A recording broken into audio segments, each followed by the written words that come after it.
लोक हजारो जरी असली आणि हजारो लोकांमध्ये जर परिवर्तन नाही घडलं, एक बाबासाहेब होतो, एक छत्रपती शिवाजी राजा होतो, एक महात्मा फुले होतो, एक माझी क्रांतीज्योती सावित्रीबाई फुले होते, एक रमाई होते, एक जिजाऊ होते, आणि तिने काय करावं, संबंध समाज मोजून टाकते.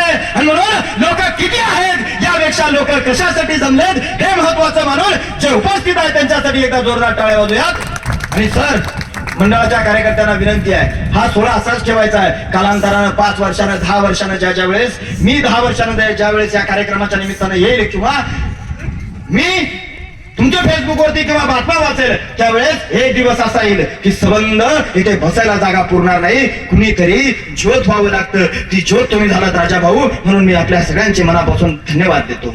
आणि आज रमजान ईद आहे, मुस्लिम बांधव आहेत, त्यांना सुद्धा शुभेच्छा देणं गरजेचं आहे. मात्र भारताची आता लोकशाहीतली सगळ्यात मोठी जत्रा आलेली आहे. जत्रा झाली, जत्रा. जत्राला काय करतात आपल्या सगळ्यांना माहिती आहे.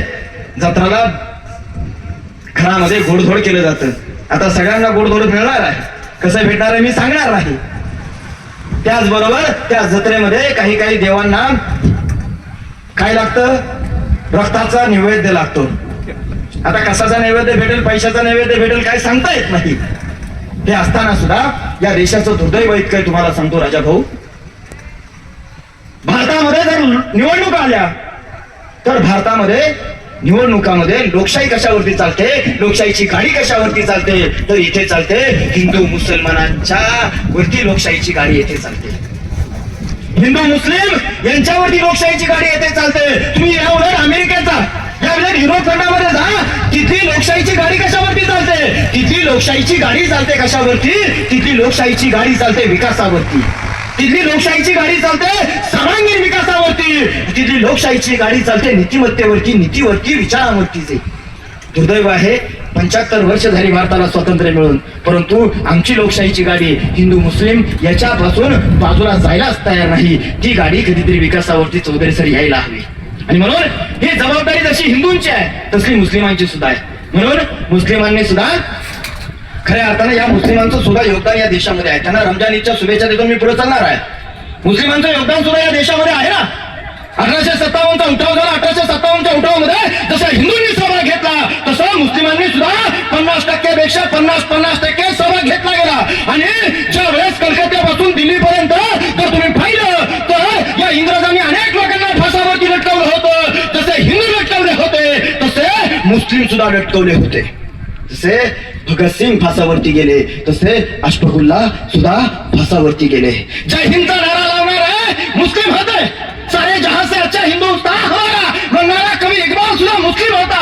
या देशावरती ज्यावेळेस आक्रमण झाले त्यावेळेस मुस्लिमांनी सुद्धा हातामध्ये तलवारी घेतल्या. छत्रपती शिवाजी राजांच्या काळामध्ये मुस्लिमांनी छत्रपती शिवाजी राजांचं संरक्षण केलं, अंगरक्षक झाले. मदारी मेहता माझ्या छत्रपती शिवाजी राजांच्या बरोबर आग्र्यात गेला.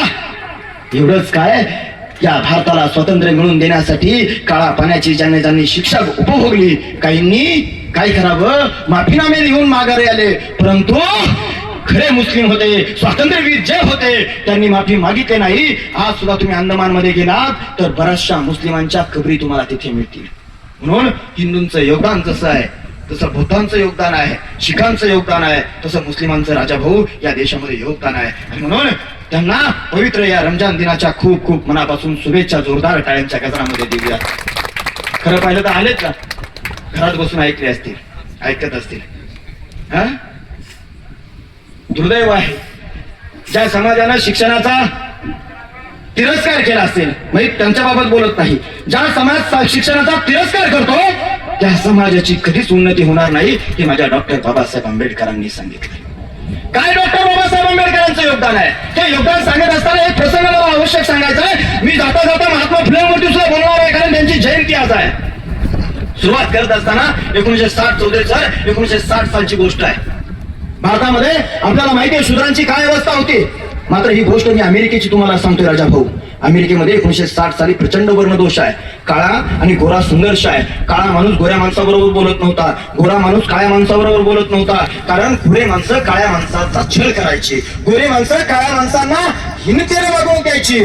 अशा परिस्थितीत 1960 साली एक मुलगी जी आहे ती मुलगी गरोदर राहिली. मात्र तिचं लग्न झालं नव्हतं. त्या मुलीचं नाव होतं ॲन. ज्या मुलापासून तिला दिवस गेले होते तो मुलगा होता मुस्लिम आणि ॲन ख्रिश्चन होती. अमेरिकेमध्ये प्रचंड वर्णदोष होता. तो जो मुलगा जी मुलगा मुस्लिम होता तो होता काळा आणि ॲन होती गोरी. अमेरिकेमध्ये ती पोरगी म्हटली मला लग्न करायचंय, त्या काळ्या मुलाचं नाव आहे हुसेन, त्या हुसेन बरोबर करायचे म्हटली. ते ॲननं आपल्या आईला सांगितलं मला त्या हुसेन बरोबर लग्न करायचंय. आई म्हटली तुझं डोकं फिरलंय, तिच्या बरोबर लग्न करायचा नाद सोडून दे तू. आता मात्र ती आई म्हटली करेल तर लग्न त्याच्या बरोबरच करील. हट्टाला पेटली आणि हट्टाला पेटलेल्या यानं त्या हुसेन बरोबर लग्न केलं. त्यांना 1961 साली बाळ जन्माला घातलं. त्यांनी बाळ सुद्धा त्या बापासारखंच काळं निघालं. आता मात्र 1961 साली हे बाळ जन्माला आलं. कालांतराने त्या हुसेनला हार्वर्ड युनिव्हर्सिटीची शिष्यवृत्ती मिळाली आणि तो शिकायला एकटा गेला. जाताना एकटा गेला. खटके साहेब मात्र येताना तो डबल आला. त्याने दुसरं लग्न केलं, फसवलं त्या ॲनला. ज्यावेळेस त्या ॲननं पाहिलं आपल्या नवऱ्यानं आपल्याला फसवलं, त्यावेळेस ज्यावेळेस तो नवरा दुसरी बायको घेऊन येतोय, त्यावेळेस ॲननं पाहिल्यानंतर ते पोरग आता 1.5-2 वर्षाचं झालं होतं आणि ते पोराच्या समोर त्याचा बाप दुसरी बायको घेऊन येतोय हे पाहिल्यानंतर यांच्या तळपायाच्या मस्तकाला गेली. तिनं मनातल्या मनात विचार केला कशासाठी याच्याबरोबर लग्न केलं, समाजाचा विरोध पत्करला, सगळं केलं, परंतु यानंच फसवलं म्हणून काय करावं, त्या ॲननं काय करावं, ते पोरग घेतलं थेट आपल्या इकडे गेली. आईनं सुद्धा मागलं विसरलं, तिला स्वीकारलं. हे ॲननं कालांतरानं 2-4 वर्ष गेली, ही कामाला जाऊ लागली आणि कालांतरानं ही ॲननं दुसरं लग्न ख्रिश्चन मुलाबरोबर करून मोकळी झाली. आता बिकट अवस्था झाली त्या पोराची. त्याला आईचं प्रेम मिळत नव्हतं, बापाचं प्रेम मिळत नव्हतं. हे पोरग अमेरिकेत वाढू लागलं. ज्यावेळेस या पोराला शाळेत घालायचं ठरवलं गेलं ती आजी घेऊन गेली शाळेत पोराला आणि आजीनं शाळेत गेलेल्या पोराला गुरुजीने विचारलं याच्या पुढे त्याच्या बापाचं नाव द्यायचं ना, कोणाचं तरी नाव सांगा, म्हणजे बापाचं त्याचं नाव सांगा. आजीने विचार केला त्या निर्दयी बापाचं द्यावं का, ज्यानं त्याच्या आईला फसवलं, या पोराला फसवलंय, नाही द्यायचं म्हटली. आजीने नंतर विचार केला, नंतर याचं नाही द्यायचं तर मग द्यायचं कोणाचं. नाईलाज झाला आजीचा. शेवटी त्या हुसेनचं नाव तिथं दिलं गेलं. आता मात्र हे पोरग अमेरिकेत वाढत होतं आणि वाढत असताना शिकत होतं आणि शिकत असताना अनेक इतिहास वाचत होतं, अनेक सामाजिक क्रांत्या वाचत होतं आणि याच वेळेस अमेरिकेमध्ये एक न्यायालयात याचिका दाखल झाली.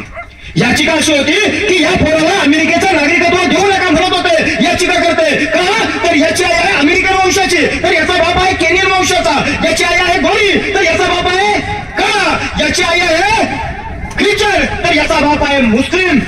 अमेरिकेचं खालचं न्यायालय सांगून मोकळं झालं, या पोराला अमेरिकेचं नागरिकत्व देऊच नका. हे पोरग पुढल्या न्यायालयात गेलं, निकाल याच्या बाजूने लागला. हे पोरग शिकत होतं, मोठं होत होतं आणि मोठं होत असताना कोणत्या विद्यापीठात गेलं हे नंतर मी सांगणार आहे. आणि मोठं होणारं पोरग इलेक्शनला उभं राहिलं. राजाभाऊ ग्रामपंचायतच्या नाही, सोसायटीच्या तर अजिबात नाही. हे पोरग इलेक्शनला उभं राहिलं अमेरिकेच्या राष्ट्राध्यक्ष पदाच्या.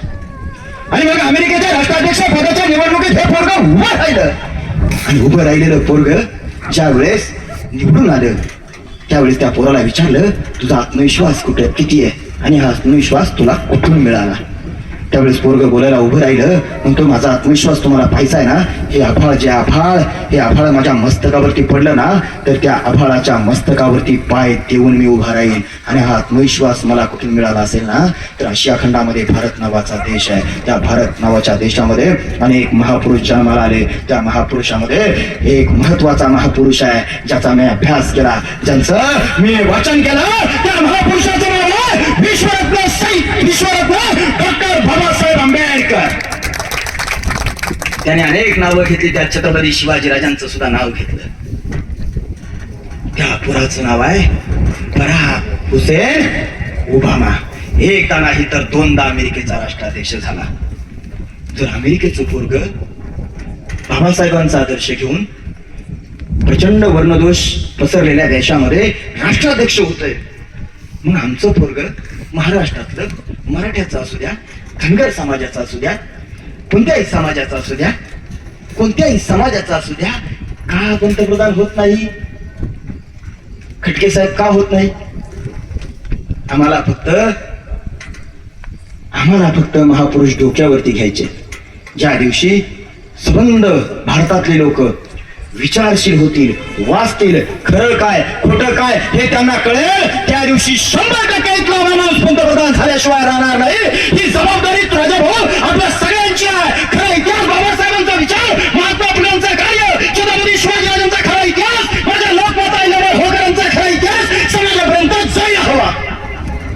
मात्र जसे चौधरी सर अखंड हरिनाम सत्य गावागावात होतात ना, तसं मी सरांशी मागाशी बोलत असताना म्हटलं इथे आमच्याकडे खूप आहे, खूप प्रत्येक महापुरुषांची जयंती आहे. अण्णा भाऊ आहेत आमच्याकडे, काय आहेत आमच्याकडे, शिवाजी महाराज आहेत, शाहू महाराज आहेत, आमच्याकडे सगळे महापुरुष आहेत. या महापुरुषाची जयंती फक्त चौकात घ्या आणि गावातल्या त्याचा प्रत्येक गावातल्या घराघरापर्यंत आवाज जाईल अशी व्यवस्था करा. 100% 10 वर्षात परिवर्तन झाल्याशिवाय राहणार नाही.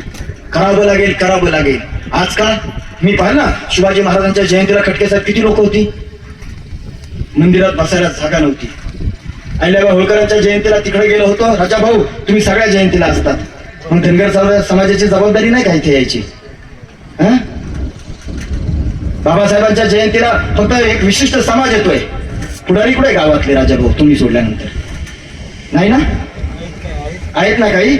आता सरपंचकीचे लोकनियुक्त सरपंचकीचे इलेक्शन आहे.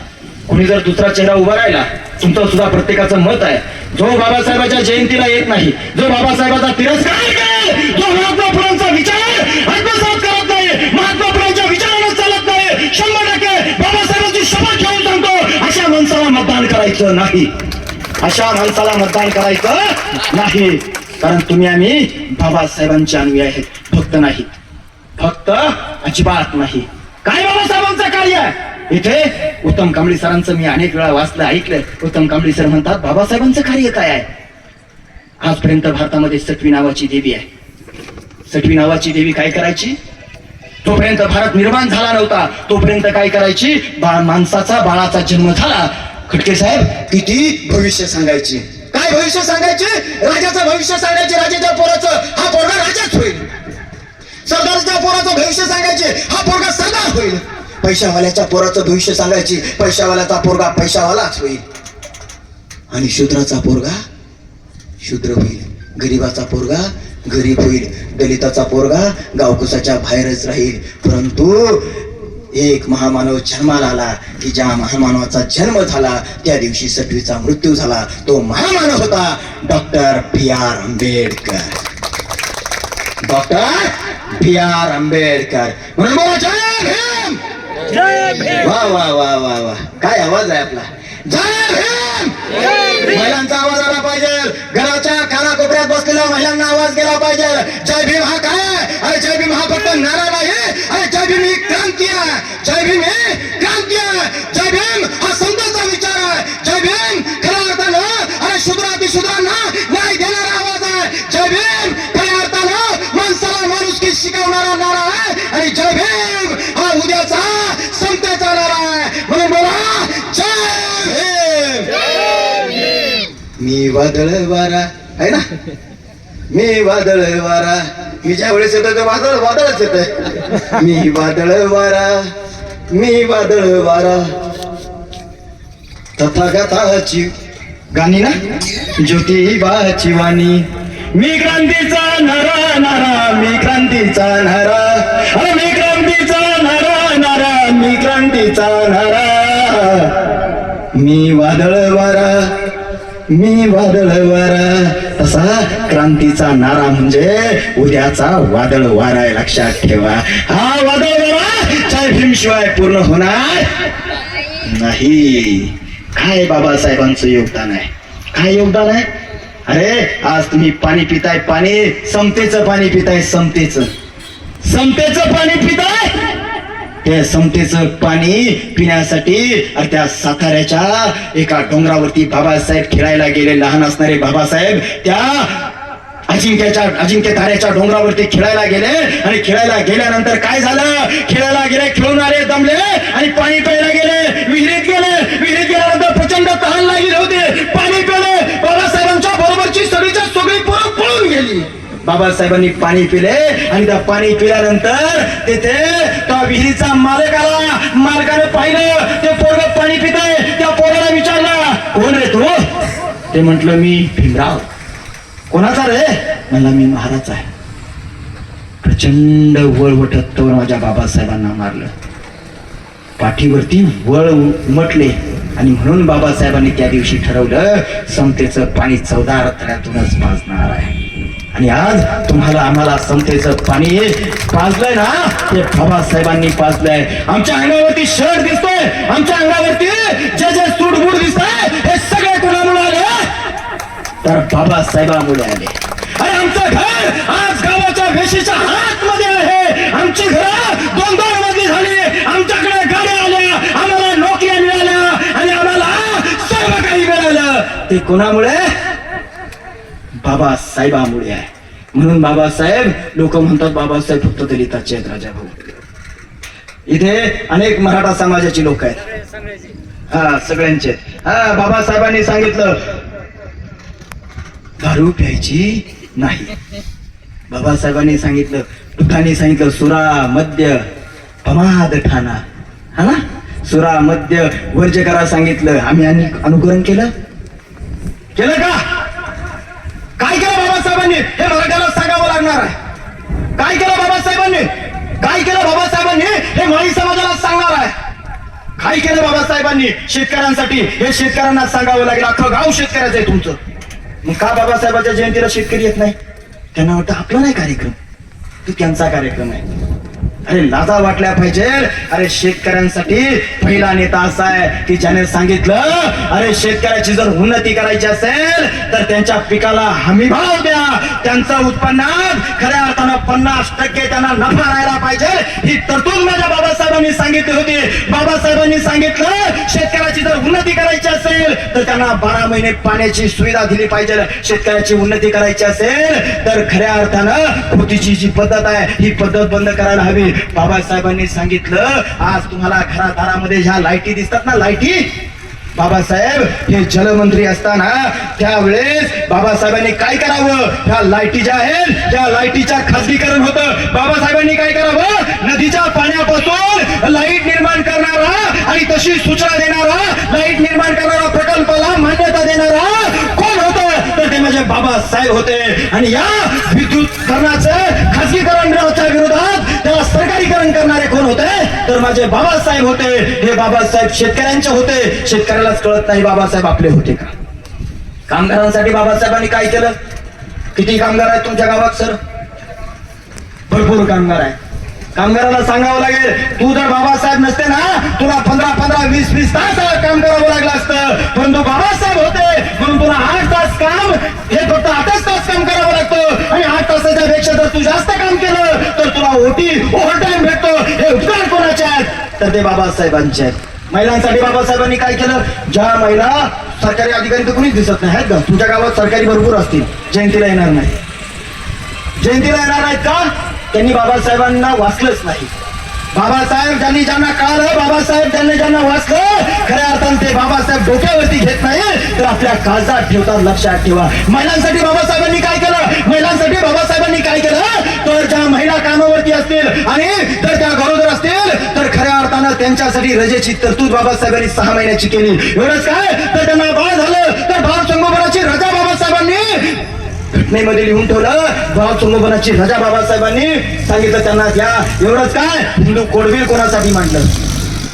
हे फक्त आपल्या समाजासाठी नाही तर सगळ्या समाजासाठी मांडलं. मराठा समाजासाठी मांडलं, माळी समाजासाठी मांडलं, हिंदूंसाठी मांडलं, सगळ्यांसाठी मांडलं. हे सांगावं लागणार आहे. आणि मग तेव्हा बाबासाहेब आपल्याला कळतील. बाबासाहेबांचा संघर्ष हा कळला पाहिजे. बाबासाहेबांचा संघर्ष आम्हाला कळला पाहिजे. तर आमच्या पोरांचं व्यक्तिमत्व घडेल. आज आमच्याकडे सगळं आहे, गाडी आहे, पोरं सगळं आहे, 4 व्हीलर आहे, सगळं आहे. आम्हाला शाळेत प्रवेश मिळतोय, मुलांना शाळेत प्रवेश मिळतोय. मग आमची पोरं का कलेक्टर होत नाही? राजाभाऊ का होत नाही? त्यांच्याकडे संघर्ष नाही.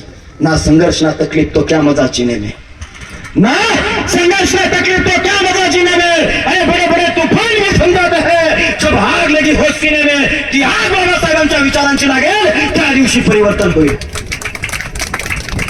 आणि लोक म्हणतात बाबासाहेब हिंदूंच्या विरोधात होते. सर, लोक म्हणतात बाबासाहेबांनी 1935 ला एवढ्यात घोषणा केली, बाबासाहेबांनी धर्मांतर केलं, बाबासाहेब हिंदूंच्या विरोधात होते.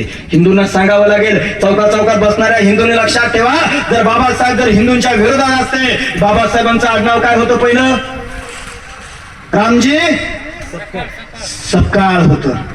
बाबासाहेबांना अंबावडेकर नाव मिळालं. आंबेडकर गुरुजींच्या नावावरून अंबावडेकर नाव मिळालं. अंबावडेकर नाव हे मिळालं. बाबासाहेब म्हणतात, त्यांच्या आत्मचरित्रात सांगतात, आंबावडकर हे नाव मिळालं.